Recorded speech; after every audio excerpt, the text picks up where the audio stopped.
I think we're live. Mic check. 1, 2, 3. 1, 2. I think we're live, folks. Can I get any confirmation in the chat if you guys can hear me and see me? Because this is a place that I haven't been in a few months now. I see we have Sir Better Than You says he is ready. Henna Crypto in the chat. Apollo Crypto Dow in the chat. Welcome, everybody. Any confirmations? Who do we have? Let's give it a sec. Can't believe I used to do this every single day too. Live streaming on a daily basis. Let's go. Knock Nation in the house. Okay, we got the Hanok folks. Hanok, give me a thumbs up. We're here and ready to go.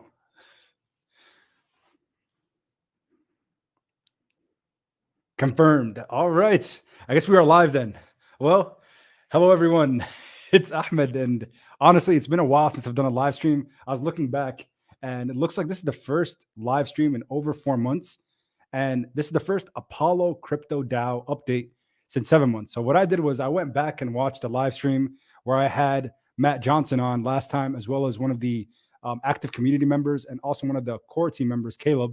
And we had a pretty good conversation in our last dialogue, but things have changed pretty substantially from what the market looked like 7 months ago and where it's at today. So we're going to talk about the crypto market overall, and maybe pick Matt's brain, the person who's behind the Apollo Crypto DAO, and ask about things like what to expect for Apollo moving forward in 2023 and beyond, and also this whole concept of gaming and crypto. I think again, one of the things my brother and I always talk about, because we're crypto heads, if you will, is the play to earn space, the NFT space, and cryptocurrency, and how you can kind of merge the two communities together. Because we know the gaming community, they really don't have much to do with crypto. And then the crypto community does like to game. So how do we merge these two? How do you marry these two communities together to create something special? And I think what Apollo is doing right now and the team behind it, they do have pretty exceptional experience when it comes to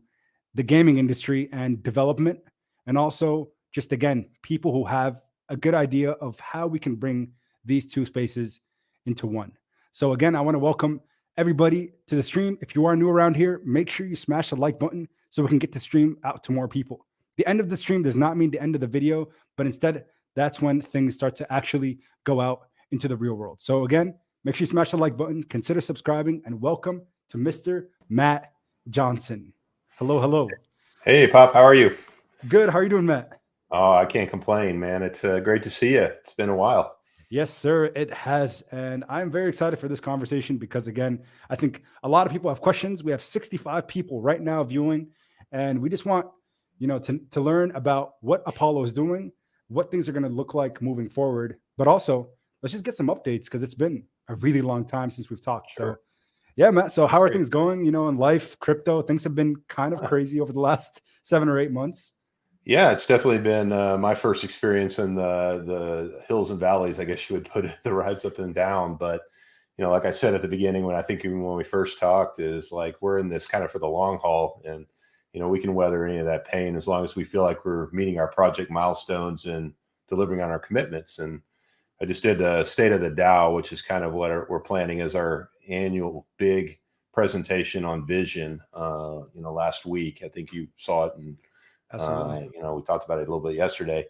But I think that's that chance to kind of look back and reflect on what you did accomplish, but then more importantly, how did it inform what you're going to change and what you're going to do differently and how you're going to evolve. I mean, any nascent space and any new technology wave, if you're not changing and evolving and listening, I think you're going to get in trouble. I think it moves too fast, and you can pay attention to the markets and chase things and do things that are just going to try and get you where you need to be on any given day, or you can kind of set that long-term vision after looking back over a year. So I think that's what we're doing with this next iteration.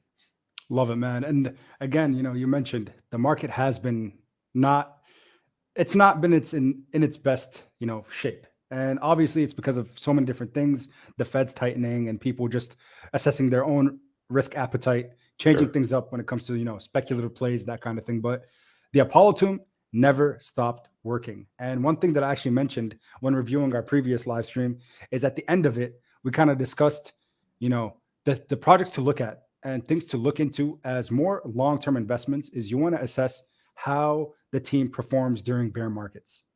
And our last conversation was actually still amidst this, what we can call a bear market, because it's about 7 or 8 months after the initial drop that we saw back Right. in October of 21. But again, I think one of the things I always look at for any project is, does the team continue to perform, at least not forget about price action, forget about everything else, but in terms of their actual developments. And Yeah. I kind of want you to talk about, from our last conversation to now, what are things Sure. that have changed for Apollo and ways you've developed the project out. And then maybe we can highlight some of the key points also from the State of the Union Oh, or absolutely. State of the Dow. Yep. Yeah, I think you hit on it right. The key point is like when the markets start to get volatile, you got to put your earmuffs on a little bit and just focus on what you know is true. You can get Yeah. distracted, and people can come in and FUD and do everything to kind of knock you off course. But we've been doing this for a long time, and it's 30 years that I've been in software development in some form or fashion. So you've seen it and heard it all, right? But I think what I'm kind of really proud about last year, and we talked about it in the State of the Dow, and kind of we were midstream on that when we met last, was this idea of establishing these base camps and moving forward through them. And for us, that was really the token was the first one. How we deployed that, locked up that initial liquidity. Built in the tokenomics we thought would really support the DAO long term. Then building out the community, which I think we still have a lot of effort to go. We got some really locked in, loyal, people that really support the vision and go out there and help promote it and market it. But we could always be better marketers. Yeah. I think when you're still evolving and figuring out what exactly the end all that you're going to build, which I'll talk about in a second, it's kind of hard. You don't want to spend a ton of cash going through that, especially when the market's been down. Just feels like you're throwing money into a burning pile sometimes in terms of, and hard to get people to listen when it's not a bull market. But that's despite the fact you got to do it to promote your project. But I thinking, like we've always talked about, is building is the most important thing, right? Just Yep. keep building, keep building. Then the third thing was the deployment of the actual utility. I've only been in crypto a couple of years, and we talked about that. But one thing that I've seen in the alt space is very little, lots of hype, very little utility. So when we set out on the mission, it was just like, in year one, we want to make an impact. That's an impact into helping people. Obviously, we gave away, I think, between the community and the creators that won funding or prize money from the DAO, it's close to $300,000 last year. So I think that's a pretty good outflow for year one for a successful platform. And then we evolved the platform several times from just our standard wallet-based voting, all the way into email voting, because we got a lot of feedback from the community. It's just like, well, it's great, but it's hard to onboard people into crypto. Absolutely. So a lot of either the creators or people that are wanting to vote for them, taking them through our videos or hand holding, it was just a lot of friction to try and get people into crypto. So we thought, well, we got to kind of open this up and bring more awareness to the project. So the email voting, I think we had close to 5,000 email addresses now registered that we're starting marketing campaigns to kind of educate them as to where we're moving and what we're doing. So that's a whole new now marketing stream that we have just for opening up the platform to free voting. So it's just kind of speaking to the idea of always evolving and innovating along the idea of both what the community's saying and what you realize you assumed was right at the beginning, but then you found out was harder to do, as you progress. So those three base camps, really, I feel like we stamped a success mark on, getting the token where we wanted it, getting the community up and running and built, and deploying the initial utility for the project. Absolutely. And, just following some of the statistics. So again, for the funded rewards, because that's the thing we talked about last time was, excuse me, the creation of the DAO and actually deploying it. So $244,000 sent out to creatives. And I know right now there's a big pivot that's coming soon, but Sure. regarding this number, what are some of the testimonials that you've heard from some of the creators who were funded, from this? Yeah, no, we've gotten great feedbacks from, actually being able to build out their studios, which were kind of, half designed. We talked a little bit about that in terms of being a creator from your standpoint, and like the money it takes to get all the tech and software and hardware and things like that. So a lot of these creators, were in the same boat.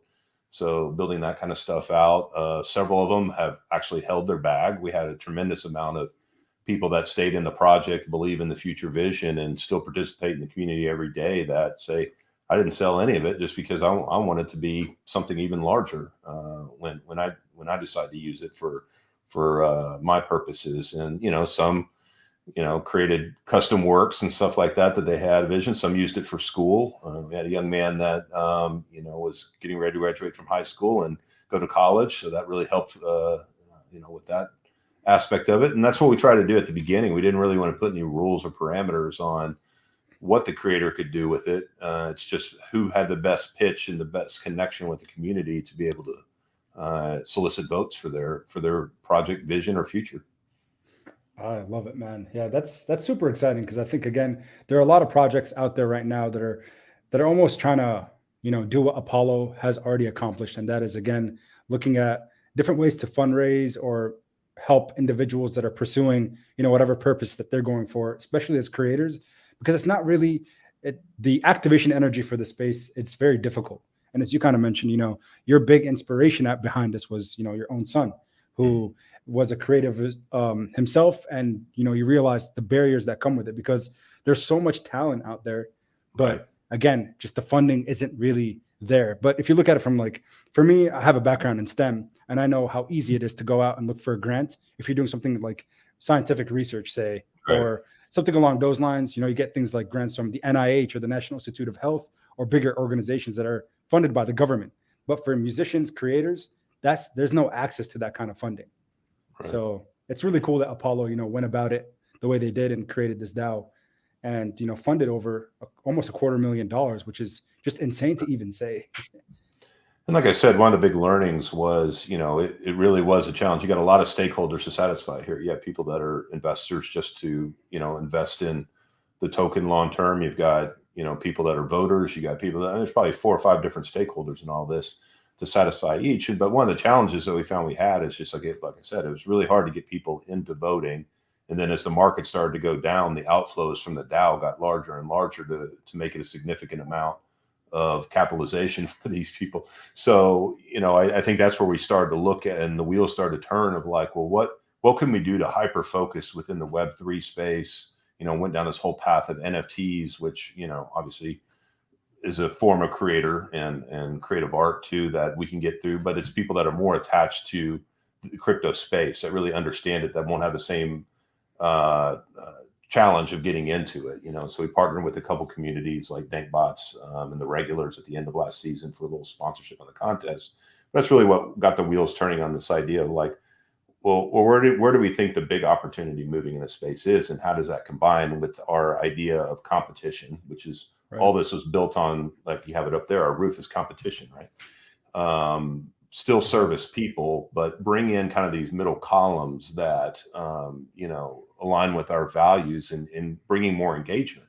Because with the contest, well, once a week or once every couple of weeks, depending on what cadence we were running, the voters could participate, they would do their thing, then they'd disappear, wouldn't think about Apollo, and then they'd show up next week to potentially vote again. Well, the engagement just trailed off. So what is it that we have experience in? What do we think is the market opportunity, and where can we find that intersection to kind of evolve the platform to something else? And that's where really what we talk about in 2023 is gaming, which is a whole nother segment of creators. Like I've been an indie game developer for many years and I've done it corporately as well.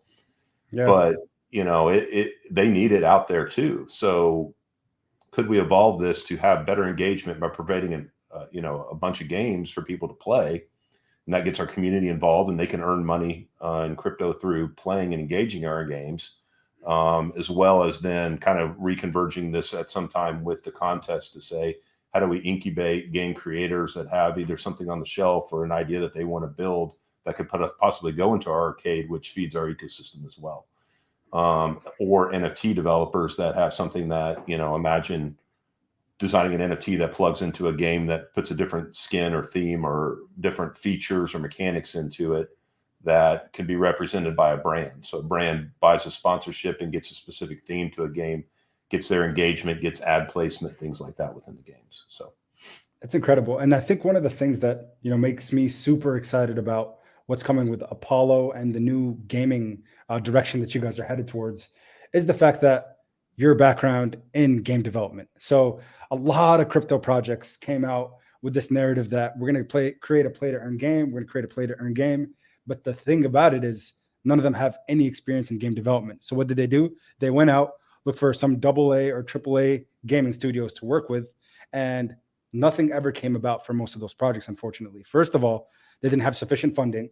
The market turned around end of Q4 2021, and then from there, most of them unfortunately had to abandon the project because without volume, they didn't have any reflection to end up paying for the game development. But the nice thing about Apollo here is the majority of the development of this direction you're heading towards in gaming is going to be self-development, something that you'll create in-house for at least a great portion of it.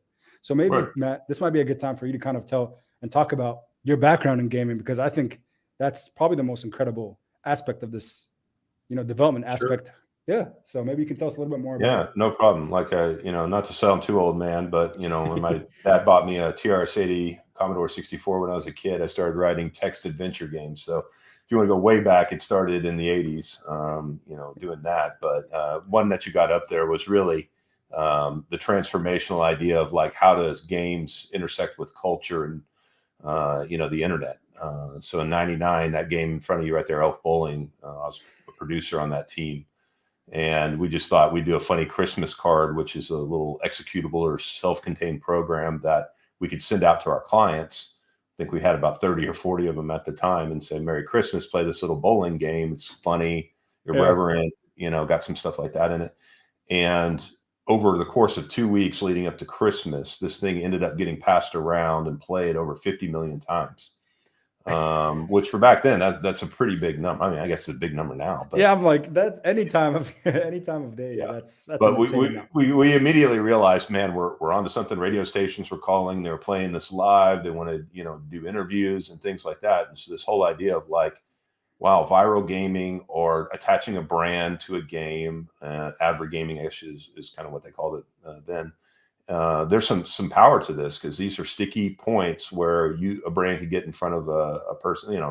Unlike typically a website, you go there for a particular purpose or you seek it out. This is like, I'm playing a game, but I'm also seeing the brand or I'm engaging with the brand in some way, and there's activation opportunity there. So that was a big catalyst in the gaming career to realize like, hey, we don't think we ever want to get into making big, huge console games or AAA type stuff, but where's our niche? Where's our space? Much of Exactly. like we're looking at Web3 right now.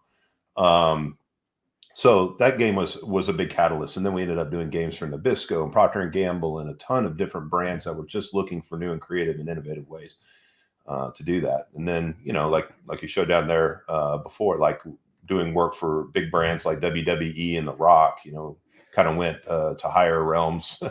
there, and then created some amazing 3D type stuff around WrestleMania and some stuff with that. So it's like we flexed our muscles between some pretty basic 2D stuff all the way up to 3D games, multiplayer, and then the iPhone came out. That changed. That's a whole nother wave, right? So we went mobile and created a ton of games for big YouTube brands like FGTV and The Annoying Orange and That's Freddie amazing. Wong and groups like that.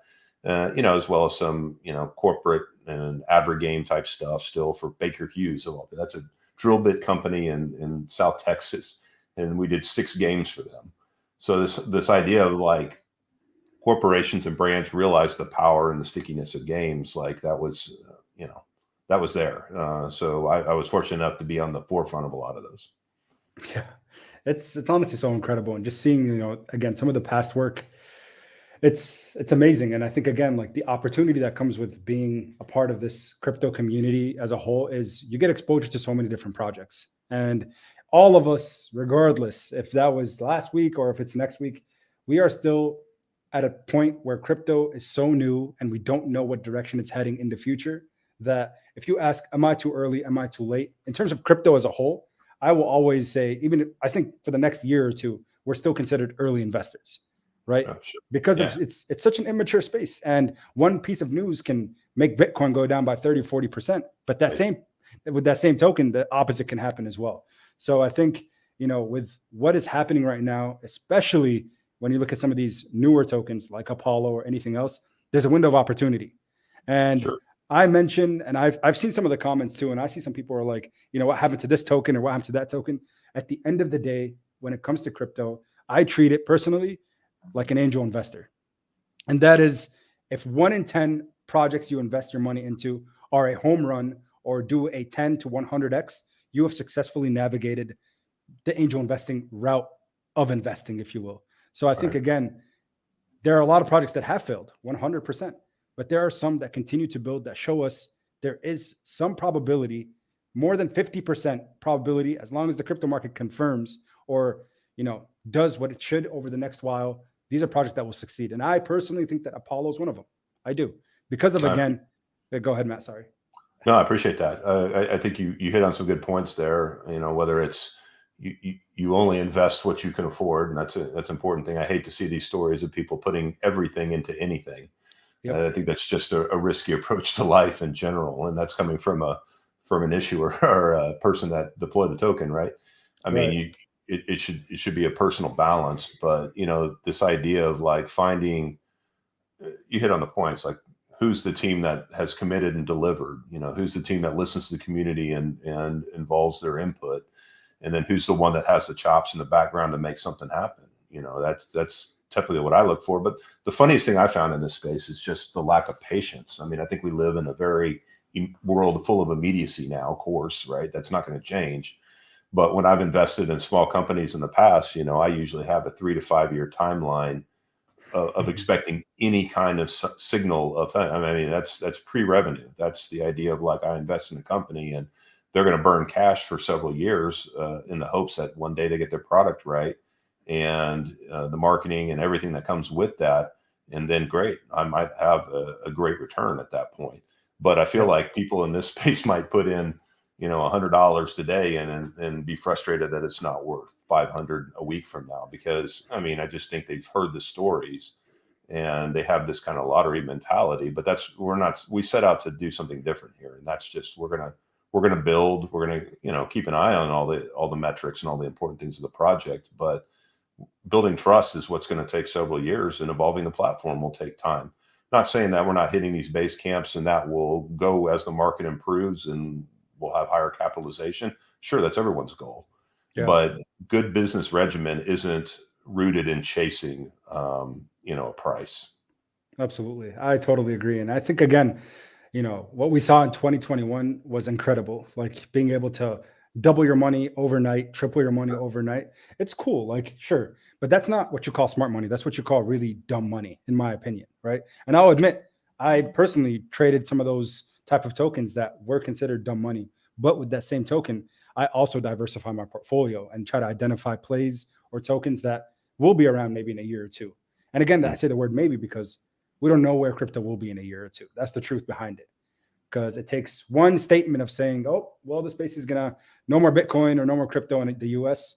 I don't think that's a possibility at this point. But the fact is, there's still a maybe there. But with that same token, you got to look at crypto projects that have strong development teams, find and identify some that are going to be your long-term hold. Apollo, I will say again, this is to show you guys, just for those who are viewing maybe for the first time, if we look at the all-time chart. So let's just look at maybe the daily chart. And we zoom all the way out from day one. Oh God, yeah, it's not going to even show that well. Regardless, what I'm trying to say is like, I got into Apollo Crypto DAO when it was Apollo Inu on January, like over a year ago now, January, I think it was 14th or 15th, maybe a day or two after. And I saw this thing go up by literally 100 times, if not 1,000 times. It came back down. But why do I still hold this cryptocurrency? Why do I hold other projects as well? It's because I see what they are capable of and I see the potential behind it. So, and I know Matt doesn't like talking about price action, but you see these things like the Deep Gaming Portfolio post, right? You worked with companies like Nike, Procter and Gamble, Annoying Orange, Baker Hughes. So it makes you start to think, what is this game going to actually do? And will it revolutionize crypto gaming as a whole? Because what do we have right now to look at for examples? Some of the games that are out there that I've played, even Axie Infinity, they're not playable games. And I think, again, a lot of projects were going for that AAA MMORPG, very involved. You're not going to replace World of Warcraft. You're not going to replace RuneScape by creating a game, today. I don't think that's the goal. I think it's come up with a game or a concept like Flappy Bird. I'm sure some of you guys remember that from the last 10 years, where it was so viral. I think it was like 1 billion plays within the first like month of its release. And what happened? Like it was overwhelming and it got that social media aspect to it. Just like Shiba Inu, if you think about it, some of these cryptocurrencies that go viral, it's the perfect storm where people like the story behind it. It's kind of again humorous in a sense, very fun, but at the same time, it's like, wait a second, this is actually kind of revolutionary. And so if you come up with that, and if there's a team that is capable of doing so, in my opinion, within the gaming space, it's probably someone like Matt, someone who has the experience and successfully have done it before, because it's so much easier to repeat what you've done in the past than reinventing the wheel completely. Sure, That's my absolutely. take. Yeah, and I think you raised a good point in terms of like the game styles and mechanics. I mean, we're spending a lot of time on that as we speak, and figuring out like what our first offering, because when we talked about the roadmap for 2023, we like things symmetrical. So we had three more bubbles where we talk about game and arcade and SDK. So focusing on the game side, it's this question of like, well, how deep and intricate do we go? Because if we're building an arcade, these are kind of pick up and play games. These are ones that people can learn within a few minutes, and they're fun, engaging, they're familiar maybe in some way, but have a unique twist to them. So, building out a multiple game arcade, the whole point of that is, not the game itself necessarily in the near term, but it's the meta experience wrapped around it. And that's that people can compete against each other, compete against leaderboards to be able to earn more Apollo and more benefits for playing. So it's that whole, we'll call it play to win, play to earn, whatever you want to call it, kind of idea of like, there's inflows now into the DAO with people saying, hey, I want to play at certain levels. They may purchase a NFT to do that. That gets put into the repositories or the treasuries. They're required to stake in some way to enter the ecosystem, which gives us that TVL, that total value locked, and protects the token from the downside sells and everything while people are participating. Brings in a whole new audience of gamers, and allows us to do some really creative things in there, but building out several games that people like different types of games, whether it's a puzzle game or a shooter game or a platformer or something like that. We've done all those, and we have several that are on the shelf that we can activate on pretty quickly. So it's really going to get interesting when we move from, okay, here's these initial game ideas. Well, so what? Like everybody could do a game, and how does that affect us as holders? It's really when the arcade gets implemented and those games go into a system where there's daily play and there's other revenue channels like the NFTs and advertising and things like that going in, that feeds back into the project and grows its value. And then eventually, and this may be this year, maybe beyond that. When you talk about SDK, that's like, we have it figured out now. We know how to build games for this arcade. We know the arcade's running how we expect it to. Now we need to scale it. So it's the idea of putting a software development kit together, what they call an API, a programming interface. So other developers then can drop our code in there and create their game to interface with our backend. So they can offer that and get benefit and affiliate benefit for that as well. So and typically we're not thinking here, like we're thinking here, and it starts with that first step. But what I love about this is like the voting platform and everything. We built that within the first year, executed it, ran dozens of contests, did everything we said we did. We never built a voting platform before. We've built all this before. So that gets me really excited. It's a much bigger initiative. It's much more intricate. There's a lot of moving parts, but it's familiar. So that gets me really excited about where we can take the project now. I love it, man. And again, 2023 to come. So the big things that we're going to see. And in terms of timeline, again, I know you don't like over promising, always under promising and over delivering. But in terms of timeline for a game, again, I think I'm speaking on behalf of everybody else that's in crypto. Sure. A lot of the times we're like, okay, there's a game coming, and we wait a year and there's no game.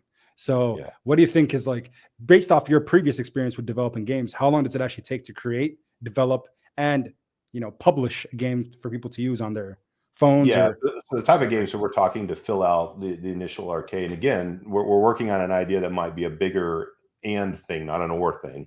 Okay. In the gaming space. So a bigger, more intricate game that maybe these smaller games feed into in a way. So the more you engage and play these smaller games, gives you benefit or credit in the bigger game, which has bigger returns and bigger rewards.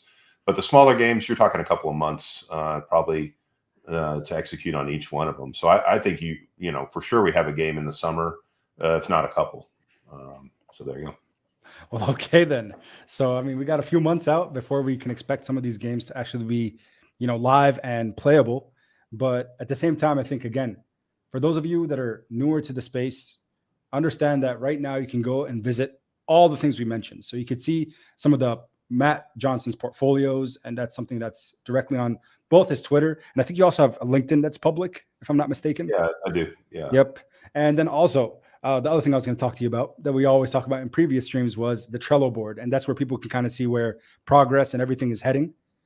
Is that the expectation for so a this couple gaming? updates on the messaging front. We were talking about it in the Telegram this morning. It's just like, and we had a team meeting this afternoon. Sure. So we're in the process of kind of updating some of the messaging and branding. It's going to take a lot to kind of go through the entire site and the entire white paper and refresh it for this new direction. Not leaving our past behind, because it's very integral and we're building on top of that.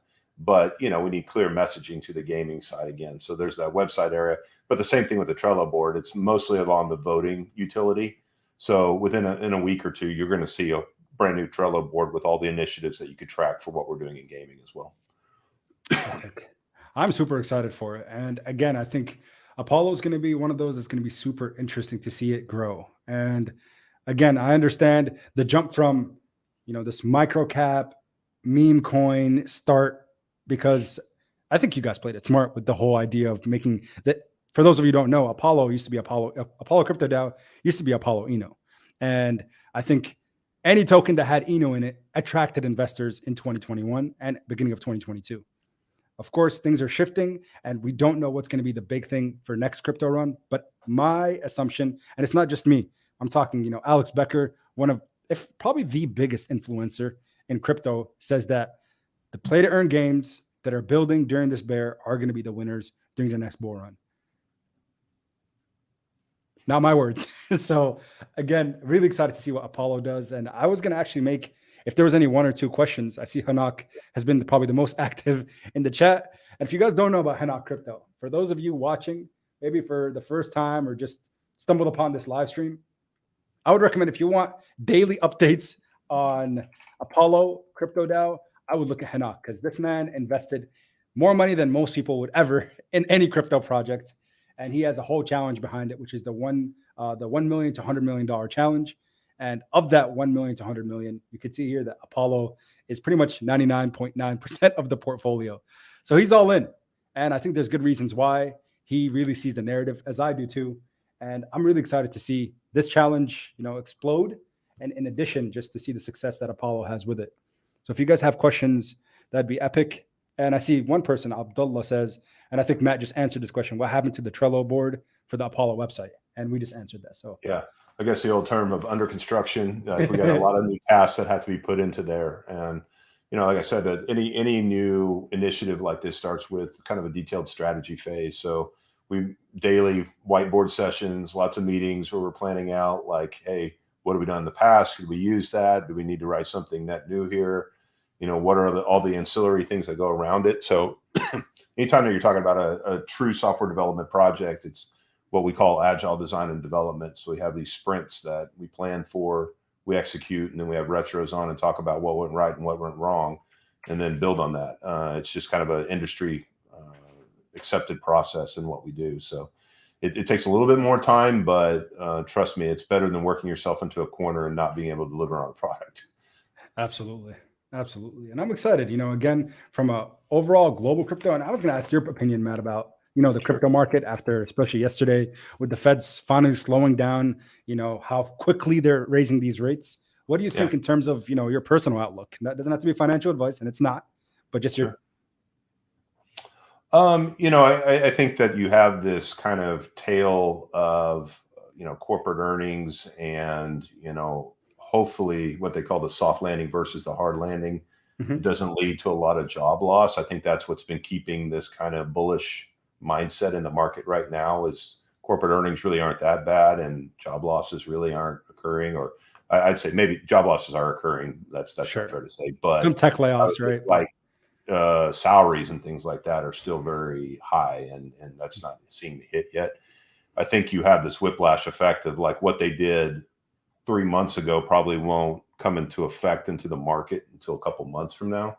But I think that the rate, I think there was some dovish language that came in Powell's follow up after the announcement yesterday, in accepting the fact that de-inflation is starting, right? So I think that we're probably going to see one more rate hike, is my gut, and then they'll probably hold that rate, probably another quarter point. They'll probably hold that rate for definitely through second quarter, third quarter. You might see something at the end of the year in terms of a turnabout or a reduction, but I wouldn't count on that.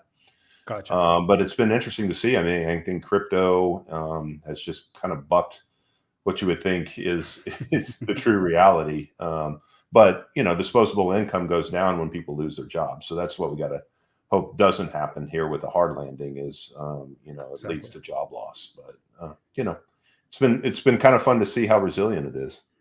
Yeah, it really has. And it's just so interesting because crypto used to never move with any of the other markets, but now just hand in hand with the NASDAQ. If NASDAQ's up, crypto's up. Mhm. So we'll see where things go. I'm excited for it regardless. The ups and the downs, it just makes it part of the journey, right? Absolutely. I'm with you. Yeah, I love it. Well, again, as Hanok said, make sure you guys smash the like button before hopping off. Matt Johnson, thank you so much for tuning in and joining us today. We're Always appreciate all collectively excited to see what Apollo and the team does through the next few quarters here, because, hey, we might have something to play this summer. Yeah, let's get busy. Let's get to work. All right. I love it. So again, thank you guys all so much for tuning in. Appreciate your support as always. Hanok, thank you for keeping the chat alive. Make sure you guys are following Hanok Crypto. Honestly, if you want daily Apollo updates, and if not just Apollo, just good energy all around, he's the man you want to be around. So thank you, Matt. Thank you, everybody. And until next time, take care. Thank you.